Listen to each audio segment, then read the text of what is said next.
bokap yang kemarin respon terus melakukan somasi dengan mantan suami. Itu somasi. Iya. Sabar. Cantik, masya Allah ini. Wow. Terus aja omongin terus. Gua nggak mau syuting kalau bini terus, nggak mau gua. Oh iya benar. Syifa, mungkin nggak kamu dadahin aku sambil jalan nanti? Mungkin nggak? Sambil kesana sambil dadahin, mungkin nggak? Ah, iya coba. Bisa. Mungkin kali, mungkin. Mungkin nggak? Ya. Masya Allah. Insya Allah.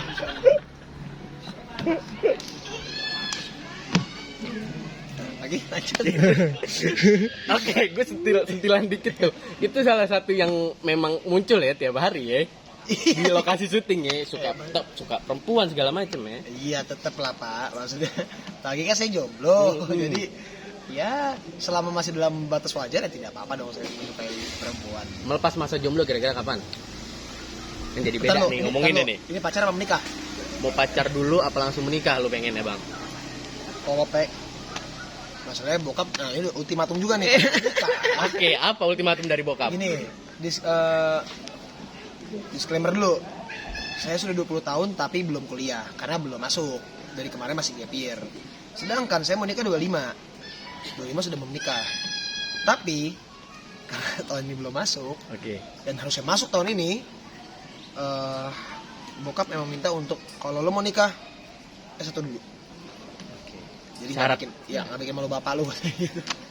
Iya siap. Jadi memang harus S1 dulu untuk menikah. Dalam waktu dekat ini berarti lu akan mencoba ngejar S1 ya? Iya. Mulai mungkin online kah atau online dulu sih kayak kalau lagi proses syuting ini online dulu. Online dulu ya. Oke. Kira-kira target kalau memang mau menikah 25, 26. 25 pas. 25 insya Allah udah maksimal. Kenapa lu targetin di umur segitu? Apa alasan lu di umur segitu? Karena gue ngeliat berkaca dari bokap, dia nikah muda. Kita ngomongin pernikahannya, tapi dia nikah 25, terus punya anak gue. Gue sekarang sudah 20 tahun, dia masih cukup muda, masih cukup sanggup untuk bisa bergaul sama anaknya sendiri. Artinya lu nggak mau terlalu jauh, menikah dengan usia anak lu nanti ya? Iya. Karena aku juga pengen nanti ketika gue punya anak, gue bisa nongkrong sama anak gue. Dia mau, ketika nanti dia masa pembernya dia penasaran soal hal-hal apa, gue bisa ngebimbing. Gue nggak mau jadi bapak yang udah tua, diam di rumah, anak kemana gue nggak tahu. Kalau bisa gue bareng terus sama anak. Artinya bukan cuma selain jadi bapak, tapi jadi teman, jadi sahabat ya? Iya, betul sekali. Oke, jadi teman sharing juga. Oke, masuk soal nyokapnya somasi mantan suami. Gue juga bingung. Digadein tuh mobil buat anaknya, buat adik lu juga mungkin ya. Itu gimana Bang melihatnya Bang? Ya agak rungsing nih jadinya kasusnya jadi makin panjang. Iya, makanya gue bingung. Udah kan putusan perceraian itu di tanggal 8 Januari ya sih. 8 Januari itu sudah putusan perceraian. Nggak tahu sampai sekarang masih ribut, gue bingung. Kemarin gue baru ditelepon sama nyokap untuk lakuin somasi karena bapakmu ngadain PPKP. Yang nggak tahu buat apa. Jadi kalau ada berita buat anak juga, gue nggak tahu buat apa ya. PPKP buat apa? Gue sih nggak mau terlalu ikut campur sebenarnya sama urusan orang tua. Gue lebih fokus untuk menjaga emosional nyokap aja sih. Jadi untuk urusan-urusan kayak gitu, selama gue rasa masih bisa dihandle sama pengacara dan juga nyokap, gue nggak akan campur. Hadirnya lu mungkin sebagai anak menghadapi nyokap yang mensomasi lagi, yang istilahnya kasusnya jadi panjang lagi, ini gimana buat? Gue juga capek sih. Capek dengan keadaannya ya, maksudnya gue nggak selesai masalahnya gitu. Maksudnya berkaca dari pernikahan sebelumnya, setelah cerai memang sempat ada beberapa hal yang diajukan kembali ke pengadilan, tapi setelah itu udah beres, nggak ada singgung-menyinggung lagi, nggak ada permasalahan lagi. Bahkan bisa saya spill juga, nanti mungkin bakal ada permasalahan baru lagi yang akan kalian dengarkan wahai pemirsa di rumah. Jadi ibu-ibu nikmatin lah, karena setelah somasi ini bakal ada drama lagi, saya bisa kasih tahu itu aja. Oke, Bang, mungkin lu di titik ini nih ya, kita bicara soal somasi, maksudnya lu nyangka nggak sih ternyata ada somasi lagi, ternyata ada kasus lagi dengan digadein ini itu segala macam dari mantan, ya mohon maaf, mantan bapak sambung lo itu. Gue nggak nyangka sama sekali karena memang gue di sini fokus kerja, gue nggak mikirin apapun selain uang untuk keluarga. Jadi Itu pun karena gue dikasih tahu sama nyokap ya, karena gue juga nggak pernah nanya. Gue nggak mau, kembali lagi gue nggak mau ikut campur untuk urusan orang tua. Ya mungkin sudah takdirnya seperti ini, ya harus dijalani. Tapi nyokap lu banyak cerita nggak sih bang soal somasi, soal ternyata masih ada yang aneh nih dari. Oh cerita, cuman gue pasti bilang ya udah bersikap kepala dingin aja, bersikap dewasa lah. Udah kalian udah tua, udah berumur gitu, jangan kayak anak kecil lah berdua. Oke, lu sebagai anak menyikapinya ini seperti apa sih? Artinya tadi lu bilang bakal ada panjang lagi, tapi meredamnya tuh kayak gimana sih buat dari lu sebagai anak bunda? Oke. Jujur karena kalau kayak gini dari gue nggak nyalahin bokap doang, tapi juga ada juga sikap nyokap yang mungkin masih kekanak-kanakan. Jadi dua-duanya masih kekanak-kanakan. Ya kalau sudah begini aku cuma bisa doain terbaik aja sih.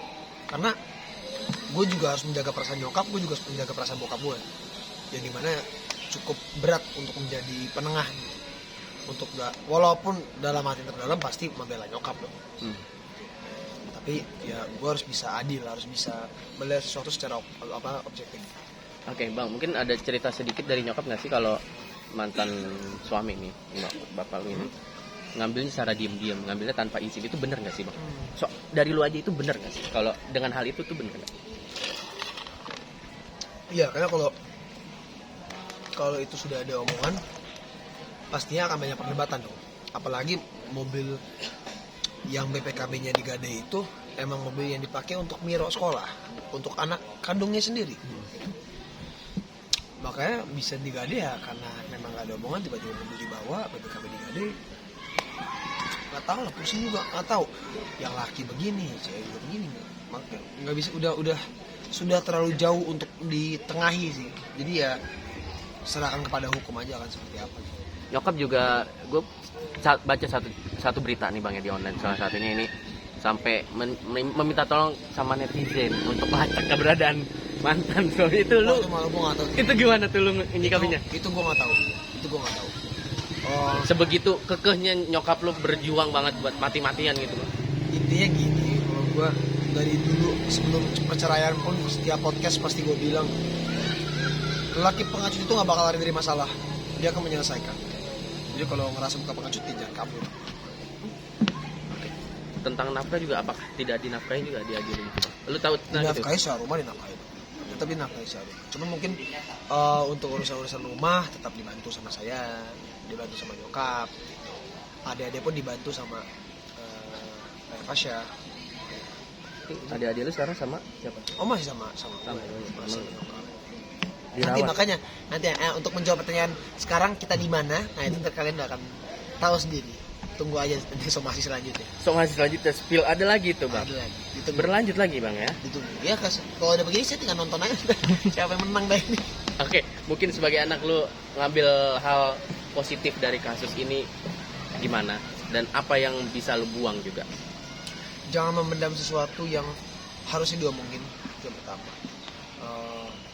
Jangan berbuat baik agar mau diperbuat baik juga sama orang lain. Terus jangan kanak-kanakan sih, jangan kayak bocah lah. Artinya itu ya, Itu dewasa aja. ya. Dewasa. Karena benar ternyata umur tidak menunjukkan kedewasaan. Karena kalau dewasa tidak akan seperti ini. Puyang. Lu sebagai anak pusing juga ya, puyeng juga dengan kasus ini ya. Karena pusing, karena gue juga lebih banyak pikiran, gue banyak dari kerjaan, belum dari bokap gue, belum dari nyokap, belum dari adik-adik, belum segala macam keribetan di lokasi. Jadi ya harus bisa menanggung semua. Nyikapinya gimana? Enjoy aja, bawa santai aja. Makanya gue ketawa-tawa aja di syuting, nggak dibawa beban gitu. Makanya gue sering main game, gue keluar, gue nongkrong, yang mau duit sisa berapa ya udahlah, yang penting gue asikin aja lagi. Lokasi syuting juga merefresh lu dari sebagai macam masalah ya. Banyak orang-orang yang bisa membantu untuk merelief, untuk melepas beban-beban itu untuk sementara waktu. Oke, sip, terakhir closing sama promo buat Magic 5.